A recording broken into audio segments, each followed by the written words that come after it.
재림 때 끝나는 것 5가지. 고린도전서는 바울이 고린도 교회에 보낸 편지입니다. 이 편지에는 다양한 문제가 거론됩니다. 고린도 교회의 갈등 요소 가운데는 몸의 부활이 실제로 일어나지 않을 것이라고 생각하는 문제도 있었습니다. 바울은 부활을 부정하는 것이 그리스도인의 믿음을 기초부터 무너뜨린다는 점을 강조했습니다.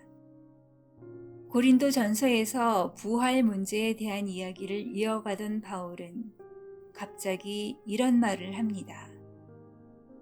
그 후에는 마지막이니.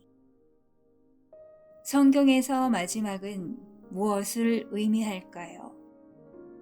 고린도전서 15장 24절의 문맥을 보면 마지막은 그리스도께서 왕으로 다스리시는 나라와 관련되어 있습니다. 그리스도께서는 최고의 권위를 지니고 우리의 구주이자 중보자로 섬기고 계십니다. 예수께서 재림하시면 천년 왕국이 세워지고 천년 통치가 시작된다고 가르치는 사람들이 많습니다. 하지만 바울이 전해준 내용을 보면 그리스도의 통치는 현재 진행 중에 있고 재림 때 끝날 것입니다. 천년 왕국설은 성경의 가르침에 맞지 않습니다. 예수께서 다시 오실 때 어떤 것들이 끝나게 될까요? 시간과 우주가 끝납니다. 시간은 물질 세계와 함께 시작되었습니다. 그리스도께서 재림하시고 물질로 된 우주가 흔적도 없이 타버릴 때 시간도 끝납니다. 주 예수께서 다시 오실 때 세상이 알던 시간은 끝날 것이고 사람은 영원한 존재로 살게 될 것입니다. 우리가 영원히 있게 될 곳은 천국일 수도 있고 지옥일 수도 있습니다. 구약 성경에 기록된 영원한이라는 말에 발목을 잡힌 사람들도 있습니다. 이에 해당하는 히브리어는 올람입니다. 그런데 구약 성경에서는 영원한이라는 말이 끝없이 존재하는 어떤 것을 의미하지 않을 수도 있습니다. 예를 들어 유월절 절기와 안식일 제도 등은 영원한 규례였지만 그러한 절기와 제도는 모세의 율법 아래에서만 효력이 있었습니다. 불순종이 끝납니다. 모든 사람이 죄를 범하는 것이 현실이지만 예수께서 다시 오실 때 하나님을 거역하는 모든 일들이 끝날 것입니다. 악인들은 자기가 의롭지 못하다는 사실을 인정할 수밖에 없을 것이고 자기를 지으신 창조주 앞에 무릎을 꿇을 것입니다. 예수께서 오실 때 많은 사람이 처하게 될 슬픈 현실은 회개할 기회가 사라진다는 점입니다. 고통과 죽음이 끝납니다. 이 땅에 사는 동안 우리는 온갖 질병에 시달리며 삽니다. 하지만 요한계시록에 보면 모든 질병으로부터 완전히 자유롭게 되는 때가 온다는 약속이 기록되어 있습니다. 질병뿐 아니라 죽음도 끝을 맞이하게 됩니다. 죽음 자체가 사라집니다.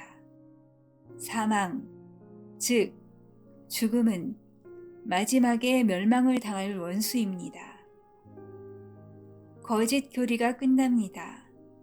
역사를 보면 하나님의 계시와 다른 교리들이 수없이 나타났다가 사라졌습니다. 거짓 선지자는 구약 시대에도 있었고 그 후 사도들이 활동하는 기간에도 있었습니다. 오늘날에도 교회 안팎에서 활동하며 그릇된 가르침을 전하는 사람들이 많습니다. 우리는 사람들이 전하는 가르침이 참인지 아닌지 조심스럽게 분별하여 참된 가르침에 순종해야 합니다.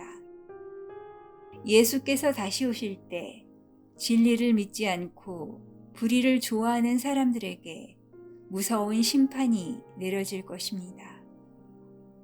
구원받을 기회가 끝납니다. 죽은 후에도 구원을 얻을 수 있는 기회가 있다고 믿으며 가르치는 사람들이 있습니다. 하지만 그것은 사람이 만들어낸 이론일 뿐입니다. 이 땅에 사는 사람들의 기도가 연옥에 있는 영혼이 구원을 얻는 데 도움이 된다고 믿는 사람들이 있지만 그러한 가르침은 성경에 없습니다. 죽은 자의 구원을 위해 침례를 받는 사람들이 있지만 그렇게 믿고 행하던 사람들은 예수께서 다시 오시는 날 실망에 빠지게 될 것입니다. 구원의 기회는 이 땅에 사는 동안 주어집니다. 구원의 때가 제한되어 있음을 강조하면서 사도 바울은 다음과 같이 탄원합니다. 보라, 지금은 은혜 받을 만한 때요.